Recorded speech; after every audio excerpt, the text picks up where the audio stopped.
अब जो समय है हम लोगों का, तो हम लोग का जो समय है, ये समय आ रहा है कि अब जो पुराना नैरेटिव है उस नैरेटिव को ध्वस्त कर दें और नए नैरेटिव पर बात करें। हमारा किसानियत का नैरेटिव है और किसान हमारी जाति ही किसान है और किसानियत पर ही हम लोग बात करें। अभी तक क्या हो रहा है? अच्छा, आप जानते हैं ब्राह्मणों में कितनी उपजातियां होती है? 1000 से अधिक ब्राह्मणों में उपजातियां हैं, 1000। लेकिन कभी ब्राह्मणों को एक दूसरे में विभेद डालते हुए, एक दूसरे से मत भिन्नता बहुत कम देखा जाता है।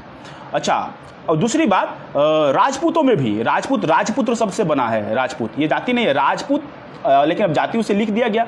और राजपूत में बहुत सारे राजपूत हैं, कई राजपूतों की जातियाँ, मेन जाति मदर कास्ट बहुत सारे हैं।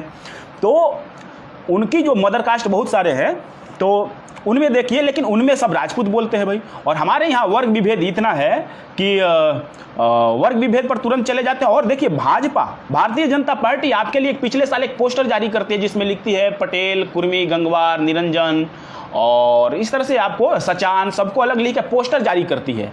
वो इतना खराब लगा, लेकिन उसका जवाब आपको देना पड़ेगा।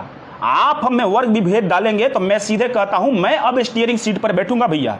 यानी समाज, कुर्मी समाज अब स्टीयरिंग सीट पर बैठे और कहे कि मैं अब आपको, ब्राह्मण जी, आपकी 1000 जातियां हैं, आप में भी बहुत सारे निम्न जातियां जिसको आप मानते हैं, मैं सब में विभेद डालूंगा। मैं भी पोस्टर लिखूंगा, फलाने ब्राह्मण, फलाने ब्राह्मण, फलाने ब्राह्मण, 10 डालूंगा। ये जवाब हमको देना ही पड़ेगा, तब ये लोग सुधरेंगे। इनकी हिम्मत कैसे होती है हमारे लोगों में विभेद डालने की? हमारी सब कास्ट हैं, हमारे अलग अलग ब्रांच हैं, तुम में भी ब्रांच है भाई, ब्राह्मणों में भी ब्रांच है, तो हम तो ये नहीं करने जाते हैं। लेकिन ये लोग नहीं मानेंगे, ये आपके ब्रांच के नाम पर आपको अलग अलग बांटना चाहेंगे।